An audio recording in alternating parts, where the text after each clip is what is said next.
सबसे योग्य व्यक्ति जो होता था उसे राजसूय यज्ञ में सबसे पहले अर्घ्य प्रदान किया जाता था, उसका सम्मान किया जाता था। किसका हुआ था? बोलो जी, किसका हुआ था? कृष्ण जी का हुआ था। प्रातः स्मरणीय आर्य श्री कृष्णचंद्र जी का वो सम्मान हुआ, उन्हें सबसे पहले अर्घ्य प्रदान हुआ। क्यों? क्योंकि युधिष्ठिर भ्रमित हो गए जब इतना बड़ा नर समूह देखा, इतने बड़े बड़े राजा महाराजा देखे, और जाके भीष्म जी से कहते हैं मेरी सहायता करो, मुझे समझ नहीं आ रहा मैं किसे दूं, ये तो एक से बढ़ के एक है, मैं तो भ्रमित हो गया। तो भीष्म जी नाम सुझाते हैं कि तुम्हें दिखता नहीं है, इन सब नरों के बीच में नारायण रूप में मानो कैसे ये कैसे सुशोभित हो रहे हैं, इनका करो तुम ये सम्मान। वो नकुल सहदेव को बोल देते हैं, वो उनका सम्मान आरंभ करते हैं, और बीच में कौन टपक पड़ता है? शिशुपाल टपक पड़ता है, और शिशुपाल विरोध करता है। दो बातें, दो घटनाएं जिनकी ओर मैं आपका ध्यान दिलाना चाहूंगा। पहली घटना क्या है? शिशुपाल विरोध करता है और अपने विरोधी दल के लोगों को अपने में मिला के एक वहां पे रेबेल शुरू कर देता है। जहां संसार का एक से बढ़ के एक व्यक्ति, सर्वोत्तम व्यक्ति उपस्थित है, क्यों इस सर्वोत्तम सभा में सबसे श्रेष्ठ व्यक्ति मैंने कृष्ण जी को चुना, उसकी योग्यता के बारे में यदि तू जानना चाहता है तो सुन, ये सबसे योग्य है। कारण गिनाना शुरू करते हैं। वेद वेदांग विज्ञानम बलम चाप्यधिकं तथा नृणाम लोके ही कोन्योस्ति विशिष्टः केशवाधृते दानम दाक्षम श्रुतम शौर्यम ह्रीः कीर्तिर्बुद्धिरुत्तमा सन्नति श्री धृतिस्तुष्टि पुष्टिश्च नियताच्युते।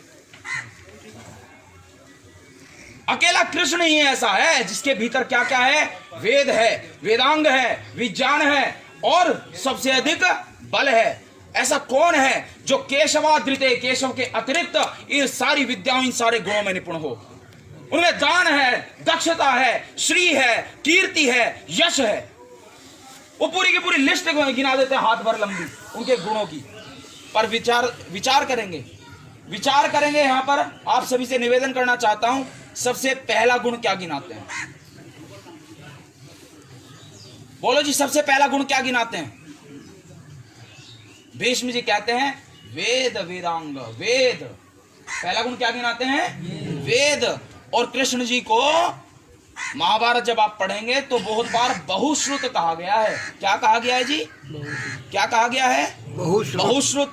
बहु माने अनेक बार, और श्रुत का अर्थ होता है श्रुति को सुनने वाला।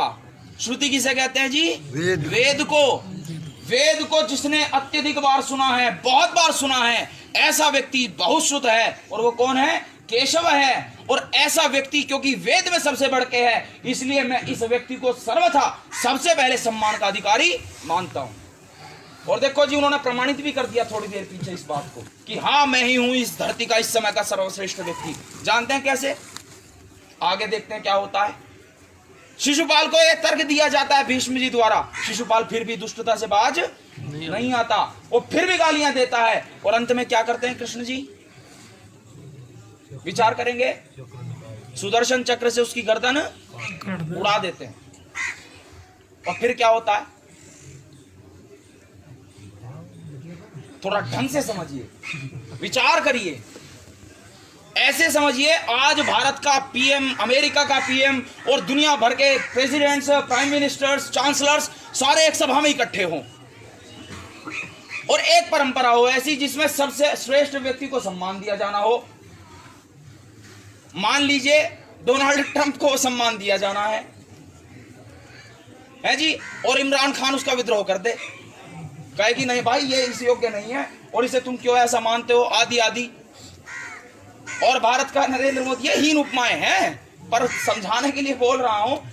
नरेंद्र मोदी क्या करे कि नहीं नहीं यही है योग्य इसके तो, और वो क्या कर दे? क्या कर दे जी? इमरान खान का सर कलम कर दे।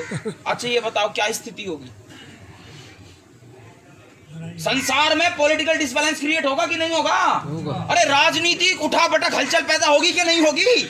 विचार करिए, कृष्ण जी का कितना सामर्थ्य रहा होगा, कितना प्रभाव रहा होगा, कितनी उनकी दूरदर्शिता रही होगी कि किसी व्यक्ति ने चूं तक नहीं किया, किसी व्यक्ति ने विद्रोह नहीं किया। जब गर्दन उड़ा दी शिशुपाल की, उन्होंने सारे के सारों ने कान दबा के उस निर्णय को स्वीकार किया और उनका सम्मान किया। ऐसे थे कृष्ण। और इसका कारण था उनका वेद वेदांग विज्ञानम बलम चाप्यधिकम तथा वेद आदि शास्त्र के सिद्धांतों का उनके जीवन में उपस्थित होना। यह है वेद का सिद्धांत जो एक व्यक्ति को साधारण नहीं रहने देता। वो एक व्यक्ति को साधारण से असाधारण बना देता है, न्यून से उच्च बना देता है। आपसे निवेदन है ऐसे वेद के सिद्धांतों को आप अपने जीवन में धारण करें।